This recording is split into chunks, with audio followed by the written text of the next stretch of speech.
462 रामानंद नगर Indore. Mobile number भी आपका लिखा हुआ है। कहीं बैठी हो तो हाथ हिलाइएगा, जहां कहीं भी हो दोनों हाथ एक बार हिला दीजिएगा। उन्होंने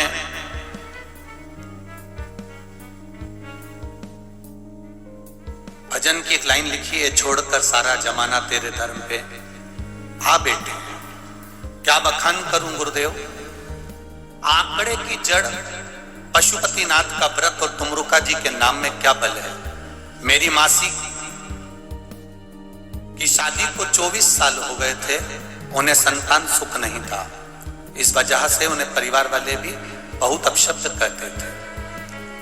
कई जगह इलाज करवाया पर 24 साल तक संतान नहीं हुई। हमने आपकी कथा 2021 में आखिरी के महीने में श्रवण करी, तब आपने पशुपति व्रत का वर्णन किया, तुमरुका जी का नाम लेकर सफेद आंकड़े की जड़ का वर्णन किया। कथा सुनकर एक उम्मीद जाग गई। मैंने मासी माँ से कहा, इतना इलाज करवाया है, एक बार ये उपाय भी करो। फिर हम 3 मार्च को कुबेरेश्वर धाम आए और वहां बाबा से बोल कर आई कि बाबा, मैं यहाँ से जाने के बाद मासी माँ के लिए पशुपतिनाथ का व्रत करूंगी, मेरी मासी भी करेगी, आप कृपा करना मेरी मासी माँ की गोद भर देना। 17 मार्च को मासी माँ ने आंकड़े की जड़ को तुमरुका जी का नाम लेकर अपनी कमर में शिव मंदिर में जैसा आपने बताया था वैसा बांधा। 19 अप्रैल को मेरा दूसरा पशुपतिनाथ का व्रत था और मासी माँ उस समय गर्भ से हो गई थी। 21/11/2022 को मासी माँ को 2 पुत्र रत्न की प्राप्ति हुई है, जिनके फोटो मैंने पत्रिका में लगाए। ये 2 पुत्र हुए।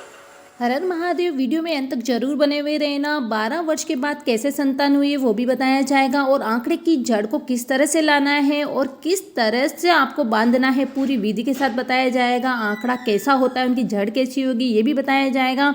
चैनल को सब्सक्राइब नहीं किया है तो चैनल को सब्सक्राइब कर बेल आइकन बटन जरूर प्रेस कर दीजिए। सुनते हैं दूसरे पत्र को, जिसमें 12 वर्ष के बाद संतान हुई है, पूरी विधि के साथ बताया जाएगा। वीडियो में अंत तक जरूर बने हुए रहें। साल के बाद बाबा ने संतान दी है।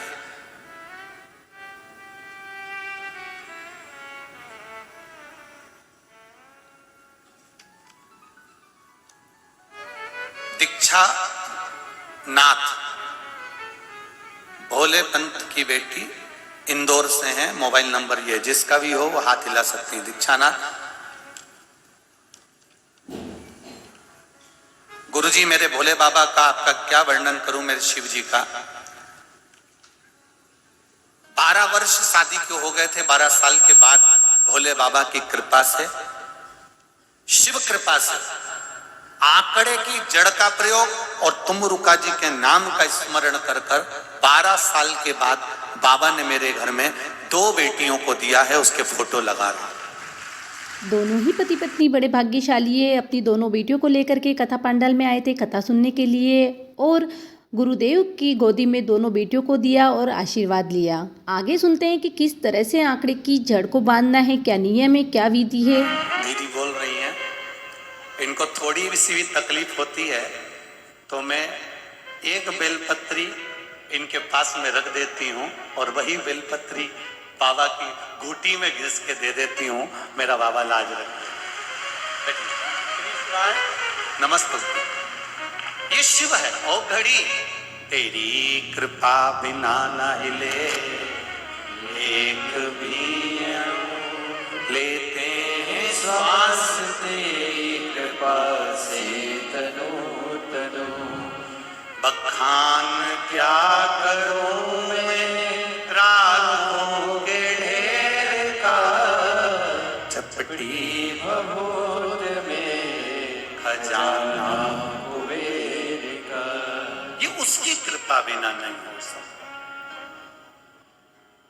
मैं फिर निवेदन करूंगा, जिन माताओं को 8 साल 10 साल 5 साल 6 साल 4 साल 12 साल हो गए हों, निवेदन है, भले टेस्ट बेबी आप करा रहे हो या कुछ भी क्रम कर रहे हो, दवाई गोली डॉक्टर की भी लेते रहो, मना नहीं है, पर साथ में रजस्वला धर्म का 7वां दिन हो, सफेद आंकड़े की जड़ भगवान शिव जी पे से 21 बार घुमाकर तुमरुका जी का नाम लेकर लाल धागे में शिव जी का दर्शन करते हुए दोनों पति पत्नी मंदिर के अंदर रहें, तब कमर के ऊपर उसको बांधिए।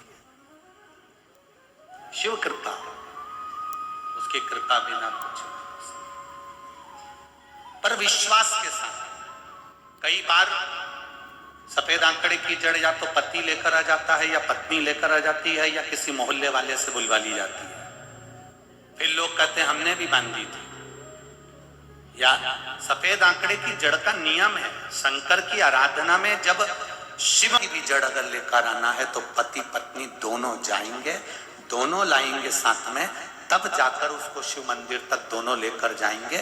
शिव के द्वार पर दोनों मानेंगे। हम दोनों में से किसी को भी अगर दोष है, कोई तकलीफ है, तो बाबा आप बैठे हो, आप बैठे हो। अब कई बार पति से मंगवा ली, आपने बांध ली, कई बार पत्नी लिया थी, कभी मोहल्ले के लोगों से मंगवा लेते हो, कभी रिश्तेदारों से मंगवा लेते हो, क्योंकि तुम तो पढ़े लिखे हो।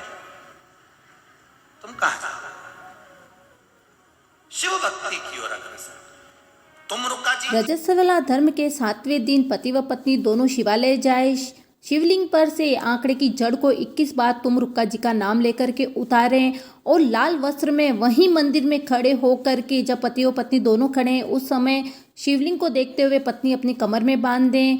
श्री शिवाय नमस्तुभ्यम का स्मरण करें, भगवान का मन ही मन जाप करें और विनती करें। इस तरह से बड़े भाव से मन से बांधने पर जरूर संतान की प्राप्ति होती है। इस तरह से जड़ होती है और इस तरह से आंकड़े का पेड़ होता है। जड़ का जो लाने का नियम है वह यही है, पति व पत्नी दोनों साथ में जा कर के लेकर आएँ।